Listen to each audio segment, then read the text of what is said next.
Eles estavam de joelhos diante do mármore frio, não por fé, mas porque o corpo cede quando a mente não encontra onde se apoiar. Marcelo sentia as mãos doerem, cerradas com força demais, como se apertar a pedra pudesse devolver o que lhe havia sido arrancado sem aviso. Amanda mantinha a foto dos meninos contra o peito, dobrando levemente o papel com os dedos trêmulos, como se temesse que até a imagem pudesse desaparecer se relaxasse por um segundo. 2 sorrisos iguais, 2 rostos que ainda tinham cheiro de infância, 2 pulseirinhas coloridas nos pulsos, pequenas demais para carregar tanto destino. O vento atravessava o cemitério como uma lâmina invisível, roubando o calor e qualquer tentativa de som que não fosse o choro contido do casal. Não havia gritos, não havia desespero escancarado. Havia aquele tipo de dor silenciosa que acontece quando o mundo continua girando, apesar de tudo ter parado por dentro. Foi então que uma voz cortou o ar. Moço, eles não estão aí. Não foi um grito, não foi um pedido, foi uma afirmação simples, dita com uma coragem que não combinava com o tamanho do corpo de onde vinha. A frase caiu no espaço como um estilhaço seco, deslocado, indevido. Algumas pessoas se viraram primeiro por reflexo, depois por incômodo. Ninguém esperava que o luto fosse interrompido, muito menos daquela forma. Era uma menina miúda, roupas marcadas pelo excesso de sol e chuva, cabelo preso num nó improvisado que parecia ter sido feito sem espelho havia dias. Os pés estavam sujos, os joelhos riscados, e ainda assim havia nela algo que não se compra: atenção. Um tipo de olhar que registra detalhes porque aprendeu cedo que detalhes salvam. Marcelo levantou a cabeça devagar, como quem emerge debaixo d'água. O quê? A palavra saiu mais fraca do que ele gostaria. Quem é você? Eu vi eles, disse a menina sem pressa. Usei as pulseirinhas. Ela estendeu as mãos pequenas, abrindo os dedos com cuidado, como se estivesse oferecendo algo frágil. 2 pedaços de fita colorida, já gastas pelo tempo e pela sujeira. As de estrelinha. Não tem erro. Houve um silêncio estranho. Não o silêncio do respeito, mas o da incredulidade coletiva. Alguém pigarreou. Outra pessoa desviou o olhar. Quando alguém é sem teto, as palavras que saem da sua boca não chegam inteiras aos ouvidos dos outros. Elas são filtradas, diminuídas, desacreditadas antes mesmo de serem compreendidas. Isso é impossível, murmurou alguém atrás. Amanda não respondeu. Ela observava a menina como se algo dentro dela tivesse sido tocado por um dedo invisível. Não era só o que a criança dizia, era como dizia. Não havia teatralidade, nem pedido, nem tentativa de convencimento. Apenas certeza. E ali, diante de um túmulo recém-fechado, Amanda sentiu algo que não cabia em lógica nem protocolo. Havia um detalhe errado naquela história inteira. Algo que ninguém tinha ousado nomear. Marcelo, homem acostumado a contratos, laudos e garantias, queria recuar. O cérebro buscava abrigo no racional, atestado assinado, médicos, ambulância, funeral pago, tudo conforme a norma. O dinheiro havia garantido eficiência, rapidez, encerramento. Mas eficiência não é sinônimo de verdade. Foi Amanda quem, sem dizer nada, estendeu a foto dos meninos para a menina. O gesto foi quase involuntário. Marina, era assim que a menina se chamaria depois. Pegou a imagem com cuidado excessivo, como quem segura algo que pode quebrar o mundo. Seus olhos percorreram os rostos e, por um instante, um sorriso mínimo surgiu. Miguel e Gabriel, disse ela, devolvendo a foto. Eles me falaram os nomes. Esse foi o momento exato em que o enterro deixou de ser um fim. Marcelo sentiu um frio subir pela espinha. Ninguém fora da família sabia aqueles nomes. O cemitério, o mármore, a burocracia. Tudo permaneceu imóvel diante da possibilidade de uma verdade que não cabia em papel timbrado. E sem perceber, ao ouvir aquela voz que ninguém queria escutar, Marcelo e Amanda deram o primeiro passo para fora do mundo, onde tudo parecia sob controle, e para dentro de outro, onde cada certeza teria um preço, porque se Marina estivesse mentindo, tudo acabaria ali. Mas se estivesse dizendo a verdade, alguém precisaria pagar. Eles disseram depois que tudo tinha acontecido rápido demais para ser questionado, e era verdade. Rapidez tem esse efeito perverso. Não dá tempo para a dúvida criar raízes. Na sexta-feira, Miguel e Gabriel correram pelo parque do condomínio como sempre faziam, desviando dos pombos com risadas que ecoavam entre os prédios. Amanda lembrava do detalhe banal. As pulseirinhas novas, compradas numa feira qualquer, com pequenas estrelinhas que refletiam o sol quando eles levantavam os braços. À noite, jantaram pouco, reclamaram de cansaço, dormiram cedo demais para crianças que ainda tinham energia sobrando. No sábado, o primeiro vômito, depois outro. A febre subiu rápido, quase arrogante, como se tivesse pressa. Marcelo ligou para o pediatra particular ainda de pijama, descrevendo os sintomas com a precisão de quem está acostumado a resolver problemas. A orientação veio limpa, técnica: observar, hidratar, aguardar. À tarde, os meninos já estavam prostrados, olhos fundos, pele quente demais para mãos de pai. Amanda sentiu algo errado ali. Não medo, mas um desconforto antigo, um sexto sentido que não sabe explicar, apenas insiste. A ambulância chegou no domingo pela manhã. Não houve sirenes histéricas. Houve eficiência, profissionais treinados, movimentos rápidos, palavras medidas. Vamos levá-los para observação, disseram. Observação é uma palavra confortável. Ela promete vigilância, cuidado, tempo. Amanda beijou as testas dos filhos antes de eles entrarem na maca. Marcelo ficou parado na porta, tentando memorizar aquele instante como se fosse apenas mais um contratempo. No hospital, tudo aconteceu em camadas sobrepostas de linguagem técnica: saturação, protocolos, exames, espera, a sala branca, o cheiro de álcool, o relógio que parecia andar mais devagar do que deveria.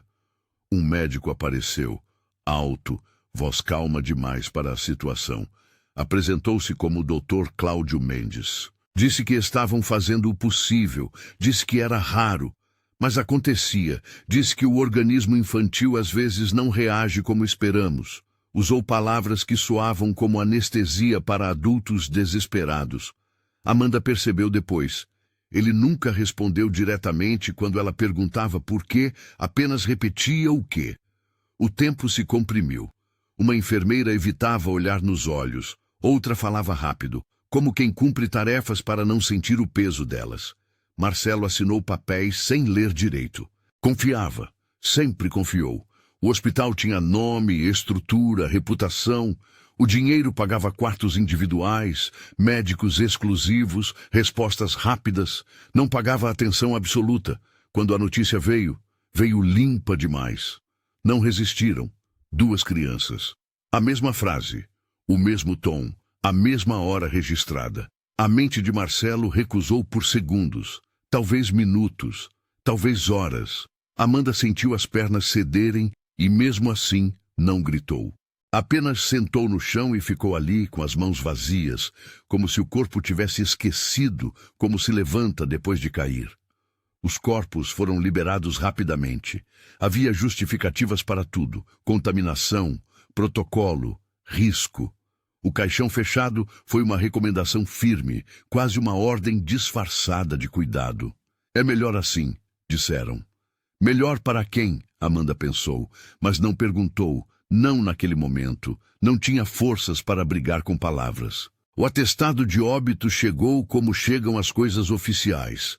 Organizado, carimbado, irrefutável à primeira vista. Causa da morte clara, assinatura firme, data correta. Marcelo olhou os documentos como olhava contratos importantes. Tudo parecia em ordem. Tudo parecia definitivo e talvez por isso mesmo algo passou despercebido, porque ninguém procura falhas quando acredita estar diante de uma parede sólida. O velório foi silencioso. As condolências vieram em frases prontas, olhares constrangidos, abraços rápidos demais. A cidade não parou. O condomínio seguiu com seus ruídos controlados, elevadores subindo e descendo, porteiros cumprimentando com respeito ensaiado. O mármore do túmulo era claro, bonito, caro, o tipo de material que promete permanência. Mas Amanda não conseguia afastar uma sensação incômoda, quase física. Algo não encaixava. Não era negação. Era discrepância, como uma palavra escrita errado num texto bem revisado. Pequena demais para chamar atenção, grande demais para ser ignorada quando percebida. Ela lembrou mais tarde que ninguém permitiu que ela visse os meninos uma última vez. Lembrou da pressa, lembrou do médico que não constava na lista que o primo, também médico, comentou de passagem dias depois. Lembrou que os prontuários nunca chegaram completos. Lembrou de um número que parecia genérico demais para um caso tão específico. Mas tudo isso só começou a ganhar forma depois. Naquele momento, o luto era um cobertor pesado demais para ser retirado. Foi por isso que, quando a menina no cemitério falou, a frase não soou absurda para Amanda, soou desalinhada, como uma nota fora da escala que denuncia que a música está errada. Marcelo, por outro lado, ainda tentava se agarrar ao mundo onde as coisas obedecem a regras. A ideia de que alguém pudesse ter fabricado a morte de seus filhos era grande demais, monstruosa demais, para ser aceita sem provas esmagadoras. Mas ali estavam as pulseirinhas. Ali estava o nome dito sem hesitação. Ali estava uma menina que não ganhava nada com aquilo, exceto risco, e risco Amanda sabia, ninguém assume à toa. Enquanto o cemitério se dissolvia atrás deles e as pessoas voltavam às suas rotinas seguras, Marcelo percebeu algo que jamais admitiria em voz alta naquele dia. Talvez a pior decisão da sua vida tivesse sido confiar cegamente na eficiência. Talvez a pressa em encerrar a dor tivesse aberto espaço para algo que agora exigia coragem para ser desenterrado, porque se alguém havia mentido, não tinha sido por descuido, tinha sido por método. E quando uma mentira é construída com método, ela não se desfaz sozinha. Ela exige confronto. E esse confronto, Marcelo ainda não sabia, estava apenas começando. Marcelo não lembraria depois exatamente em que momento decidiu seguir a menina. Não houve um gesto solene, nem uma frase de efeito. Foi mais como quando o corpo anda antes da cabeça concordar. Ele apenas assentiu, quase imperceptível, e Marina virou-se sem comemorar, como se já esperasse aquela resposta desde o começo. Eles deixaram o cemitério por uma lateral pouco usada. O contraste começou ali. O mármore claro, os carros alinhados, as flores artificiais presas em vasos caros ficaram para trás como um cenário que se desmonta quando as luzes se apagam. Do outro lado do portão, o asfalto era irregular, as calçadas quebradas, o barulho da cidade menos educado. Marina andava à frente com passos firmes, desviando de buracos e poças com uma precisão que denunciava hábito indesejado. Ninguém falava. Amanda segurava a bolsa contra o corpo como se aquilo fosse um escudo inútil. Marcelo observava as costas da menina, pequenas demais para carregar responsabilidade alguma, mas carregando. Em alguns momentos, Marina olhava para trás, não para conferir se ainda vinham, mas como quem mede a distância entre dois mundos e se certifica de que o fio não se rompeu. O trajeto pareceu longo, embora não fosse. A cidade mudava de textura. Muros pichados, prédios com reboco descascado, janelas protegidas por grades improvisadas. O cheiro também mudava. Menos perfume, mais umidade, sopa requentada, lixo acumulado cedo demais. Amanda percebeu que estava entrando em um lugar onde o tempo não obedecia à mesma pressa do condomínio. Ali, as horas se repetiam. Marina parou diante de um portão enferrujado com uma placa torta que anunciava um nome genérico demais para ser lembrado. Um orfanato, não daqueles que aparecem em campanhas bonitas, mas do tipo que existe porque ninguém mais quis assumir. O portão rangia alto demais quando aberto, como se denunciasse qualquer chegada. Dentro, o som era constante. Crianças falavam ao mesmo tempo. Algumas riam alto, outras choravam sem muito esforço, como quem já aprendeu que chorar também cansa. O chão tinha marcas antigas, o cheiro de comida simples misturado a pano úmido. Uma mulher passou apressada carregando uma bacia de roupas, lançou um olhar rápido para Marcelo e Amanda, avaliou, categorizou, seguiu. Marina não pediu permissão. Caminhou direto para um corredor estreito, onde a luz parecia sempre um pouco mais fraca. Algumas crianças pararam de brincar ao vê-la passar. Havia respeito ali, mas não do tipo reverente. Era o respeito por quem sabe coisas. Ela bateu na porta quase apagada com 2 toques leves e não esperou resposta. Marcelo sentiu o estômago se contrair antes mesmo de ver qualquer coisa. A mente gritava que aquilo era loucura, que estavam sendo enganados, que estavam abrindo uma ferida que jamais fecharia, mas o corpo avançou um passo. Dentro do quarto, o ar parecia mais parado. 2 colchões finos no chão, um cobertor dobrado demais para crianças agitadas. E então, num canto, 2 corpos pequenos, encolhidos como se tentassem ocupar menos espaço no mundo. Por um segundo, Marcelo não reconheceu. A barba por fazer, o cabelo grudado na testa, os olhos grandes demais para aqueles rostos. Foi o detalhe que rompeu tudo. As pulseirinhas, as mesmas, as estrelinhas gastas, o fecho torto. O som que saiu de Amanda não foi um grito, foi algo mais fundo, mais antigo, como se o peito tivesse sido aberto sem anestesia. Ela caiu de joelhos sem perceber quando as pernas desistiram. Miguel levantou a cabeça primeiro.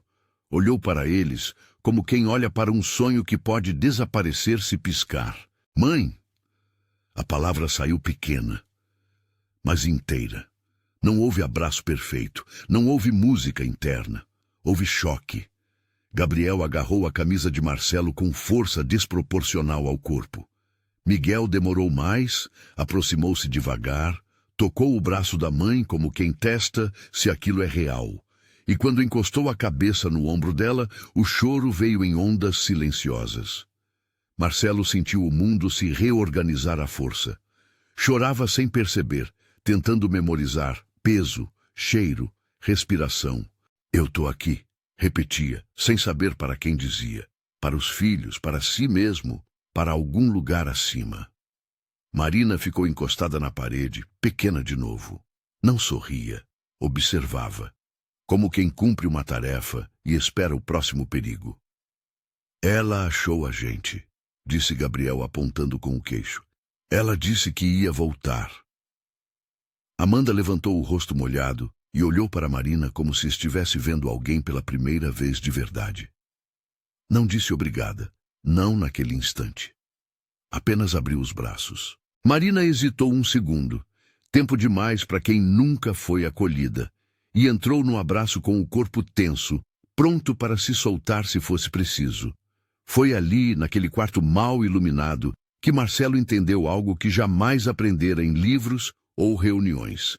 Reencontrar não apaga o trauma, apenas muda sua forma, e enquanto o alívio se misturava a uma sensação nova, algo entre raiva e pressentimento, uma verdade começou a se impor com força desconfortável.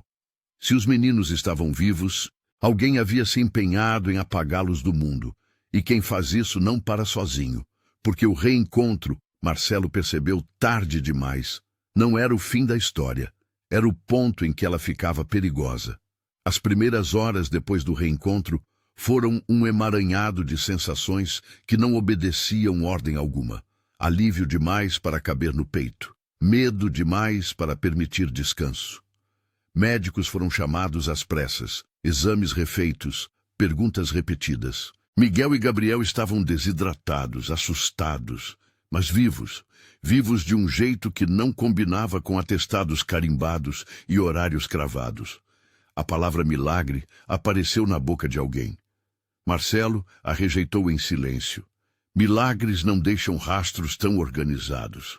Enquanto Amanda acompanhava os meninos em consultas emergenciais, Marcelo começou a juntar papéis, não por desconfiança aberta, ainda não, mas porque precisava se apoiar em algo sólido. O atestado de óbito voltou à mesa, agora observado com a frieza que ele reservava para contratos suspeitos. 2 mortes, a mesma hora, o mesmo médico, a mesma caligrafia firme, a mesma sensação incômoda de perfeição.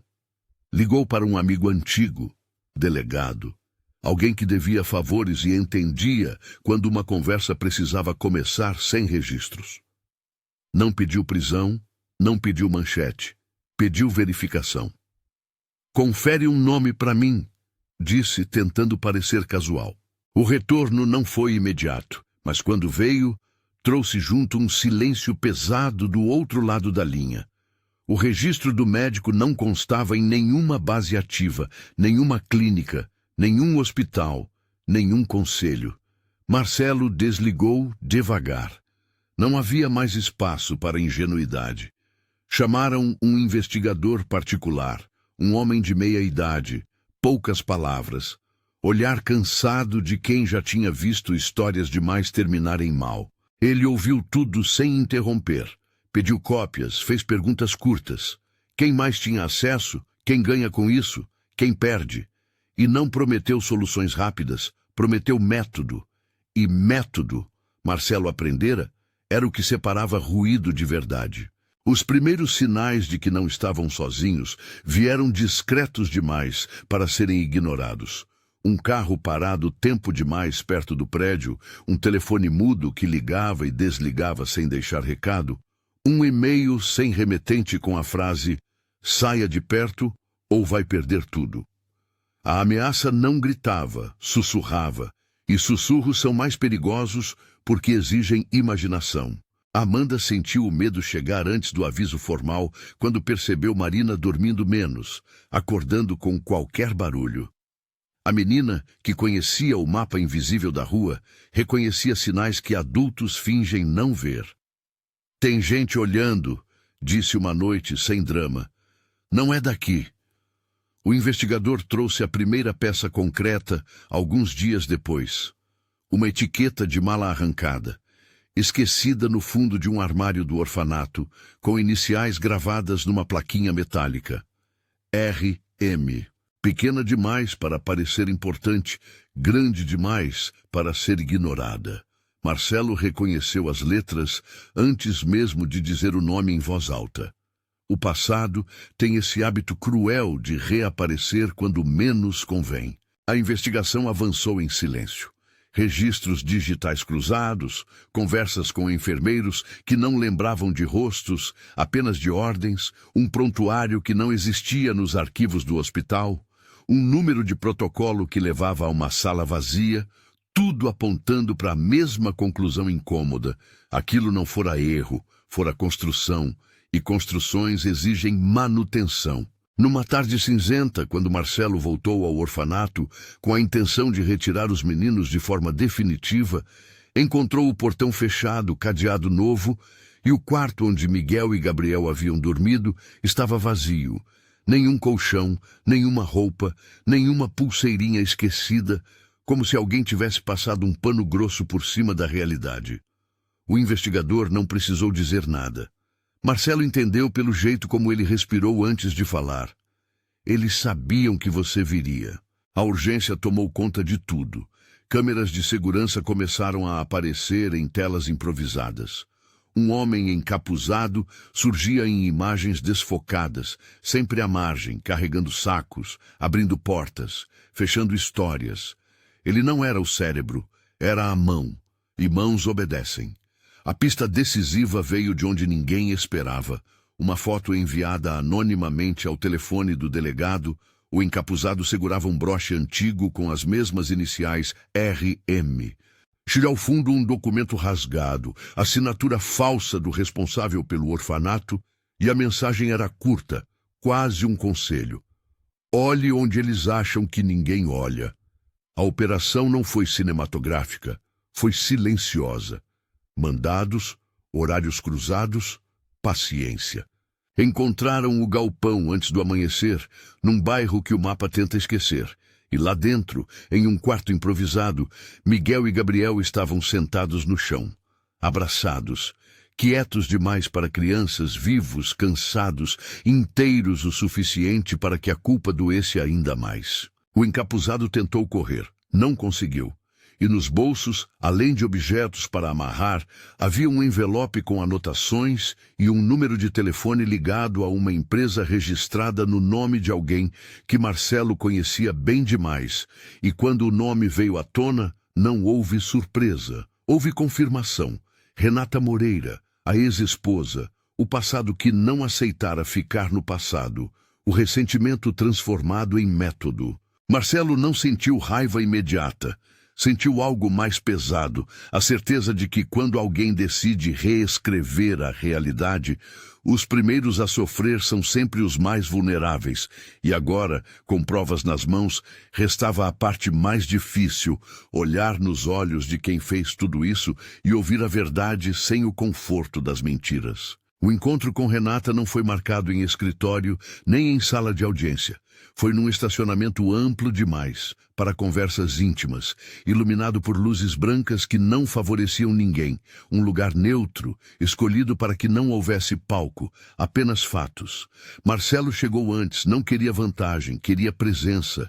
O investigador ficou a uma distância calculada, o delegado aguardava no carro, por precaução. Renata apareceu alguns minutos depois, salto firme, postura impecável, como se estivesse indo a um compromisso social. O rosto não denunciava culpa, apenas cansaço contido. Havia nela a serenidade perigosa de quem treinou por anos a controlar narrativas. Quando viu Marcelo, não sorriu, também não desviou o olhar. Aproximou-se como quem acredita ainda ter direito à cena. "Você me chamou", disse simples. Marcelo não respondeu de imediato. Observou-a como se estivesse vendo alguém que conheceu outra vida atrás. Não havia ali a mulher do casamento antigo, nem a figura caricata de vilã que histórias ruins costumam produzir. Havia alguém acuada pelo próprio plano. "Por que meus filhos?" perguntou sem elevar a voz. Renata respirou fundo, olhou para o chão por um segundo, não por arrependimento, mas para organizar as palavras. "Porque eram o que te mantinha inteiro", respondeu. "Você seguiu em frente. Eu fiquei parada. Você construiu outra família como se o que tivemos fosse descartável. Eu precisava que você sentisse." A frase caiu pesada, mas não surpreendeu. Marcelo já sabia. Aquilo não era sobre crianças, era sobre controle. "Você os declarou mortos", disse ele. "Você forjou documentos. Você os entregou a estranhos." "Eu planejei um susto", Renata respondeu rápido demais. "Um afastamento, algo temporário. As coisas saíram do controle." A palavra controle tremia na boca dela como um vício antigo. "Eu não queria machucá-los." "Mas machucou", disse Amanda, que se aproximara sem ser notada. Sua voz não tinha ódio, tinha verdade. "E machucou todo mundo." Renata olhou para Amanda pela primeira vez. Havia ali algo parecido com inveja, talvez, ou reconhecimento tardio. "Você não entende", disse. "Nada disso teria acontecido se..." "Não continue", interrompeu Marcelo. Não havia mais espaço para justificativas. "Você não perdeu o controle, você o exerceu." A confissão veio aos poucos, empurrada por provas que não pediam permissão.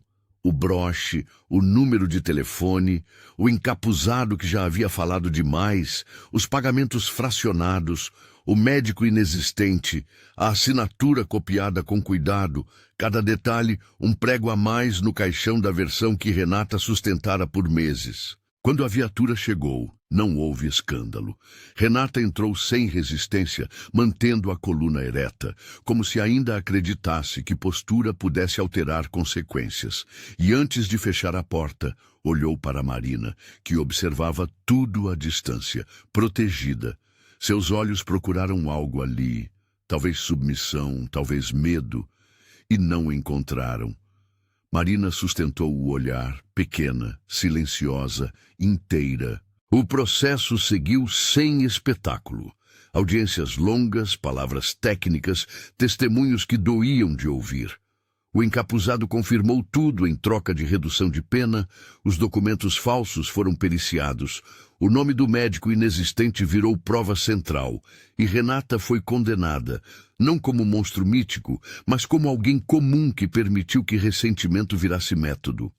A sentença saiu numa manhã banal demais para carregar tanto peso. Marcelo ouviu de pé. Amanda fechou os olhos. Marina apertou as mãos no colo. Não houve aplausos. Justiça não devolve tempo, não apaga noites de medo, apenas delimita responsabilidades. Quando tudo terminou, Marcelo saiu do fórum com uma sensação estranha, de fim inacabado. A justiça tinha feito sua parte. Agora restava aprender a viver com o que sobrou, e o que sobrou não era pouco. Miguel e Gabriel voltaram para casa com uma rotina cuidadosamente reconstruída. Psicólogos, silêncios respeitados, perguntas difíceis respondidas sem mentira. O medo não desapareceu, apenas mudou de lugar. Às vezes vinha em sonhos, às vezes no som de uma porta batendo. Amanda aprendeu a reconhecer os sinais. Marcelo aprendeu a parar. Marina não virou manchete, não virou símbolo público. Virou presença. Recusou caridade exibida, aceitou o essencial. Banho quente, comida, um colchão que não precisava ser defendido durante a noite. Imatriculada numa escola próxima, carregava a mochila como quem carrega um território novo, com cuidado e desconfiança. Houve resistência, parentes que não entendiam, olhares que julgavam, e Marcelo enfrentou todos com a mesma frase curta. Ela salvou meus filhos. Não havia argumento maior. Meses depois, numa tarde comum, Miguel e Gabriel correram novamente pelo parque do condomínio. O balanço rangia, o vento trazia cheiro de grama recém-cortada. Marina observava sentada num banco desenhando em silêncio. Amanda se aproximou e colocou um cobertor sobre os ombros dela. Marcelo empurrou o balanço com cuidado. Nada ali apagava o passado, mas tudo ali provava o futuro. A verdade tinha vindo de pés descalços, tinha sido ignorada, desacreditada, quase enterrada, mas persistiu, e ao persistir, cobrou seu preço, porque no fim a justiça não foi apenas a condenação de Renata, foi o aprendizado irrevogável de que algumas verdades só aparecem quando alguém tem coragem de escutar quem ninguém quer ouvir. Depois que as portas do fórum se fecharam e a vida voltou a fingir normalidade, ninguém naquela casa teve pressa de celebrar. A justiça tinha acontecido, mas não como nos filmes. Não houve sensação de vitória. Houve cansaço, um cansaço profundo daqueles que só chegam depois que o corpo entende que o perigo passou e que agora é seguro sentir tudo o que foi adiado. As noites voltaram devagar. Miguel demorava a pegar no sono. Gabriel acordava assustado com ruídos que ninguém mais ouvia. Amanda passou a dormir leve, como se o mundo pudesse quebrar de novo a qualquer momento. E Marcelo, que sempre dormira como quem fecha uma planilha no fim do dia, aprendeu a levantar no meio da madrugada apenas para checar se os filhos respiravam. Não por paranoia, por memória. Marina observava tudo com a discrição de quem já viveu demais para a própria idade. Não exigia explicações, nem pedia garantias. Sabia que promessas são frágeis quando vêm de adultos e preferia os gestos pequenos. O prato colocado à mesa, o copo de água ao lado da cama, o boa noite repetido todos os dias sem falhar, porque era ali que a confiança começava a se costurar. O tempo não apagou o trauma. Apenas o ensinou a coexistir com o cotidiano. Sessões de terapia se misturaram a tardes comuns. Risadas surgiram onde antes só havia silêncio. E as pulseirinhas com estrelinhas foram guardadas numa caixa simples. não como lembrança de dor, mas como prova de que a realidade pode ser distorcida e ainda assim corrigida. Marina começou a ir à escola e no primeiro dia voltou em silêncio. Sentou-se no sofá e abriu a mochila devagar, tirou um caderno, depois outro, e por fim um desenho mal colorido de 4 pessoas de mãos dadas. Amanda não comentou. Apenas colocou o desenho na geladeira, como se aquilo fosse um tratado de paz silencioso. Marcelo passou a falar diferente em reuniões, em jantares, em conversas, onde antes só números importavam. Não fazia discursos, apenas escutava mais, e às vezes interrompia alguém com uma pergunta simples. Você ouviu mesmo o que ela disse? Alguns estranhavam, outros riam. E ele não explicava, porque sabia que certas mudanças não precisam ser defendidas, apenas praticadas. Meses depois, numa noite comum, houve um apagão rápido no bairro. Nada grave, alguns minutos sem luz. Miguel se encolheu, Gabriel segurou a mão do irmão, e antes que o medo ganhasse forma, Marina acendeu a lanterna do celular e colocou sobre a mesa apontada para o teto. A luz desenhou sombras que dançavam nas paredes. Olha, disse ela, parece estrelas. E foi ali, naquele instante banal, que Amanda entendeu o que realmente tinha sido salvo naquela história. Não apenas os filhos, mas a capacidade de confiar de novo, de acreditar que a verdade, mesmo frágil, pode sobreviver quando alguém se recusa a engoli-la em silêncio. Quando a energia voltou, ninguém correu para ligar a televisão, ficaram ali sentados conversando baixo, como quem respeita algo sagrado que não quer quebrar com ruído. Marcelo observou Marina recolher a lanterna e guardá-la com cuidado e pensou em quantas vezes o mundo passa às escuras porque ninguém se dispõe a acender uma luz pequena. A cidade seguiu igual. Pessoas seguiram passando apressadas, instituições continuaram funcionando com suas falhas, mas naquela casa uma regra invisível se firmou. Nenhuma voz seria ignorada só por parecer pequena demais. A verdade não veio limpa, não veio elegante, não veio pelas mãos certas, veio suja de rua, de medo e de risco, veio de alguém que não tinha nada a ganhar, exceto a chance de ser ouvida, e quando finalmente foi escutada, não mudou apenas um destino, mudou uma consciência, porque algumas histórias não existem para confortar, existem para lembrar que ignorar uma voz pequena pode custar tudo e que ouvir, às vezes, é o ato mais radical de justiça que existe. E se essa história ficou com você depois do fim, talvez não seja por acaso, talvez seja só um convite silencioso para olhar de novo e escutar melhor da próxima vez, porque a verdade quase sempre fala baixo.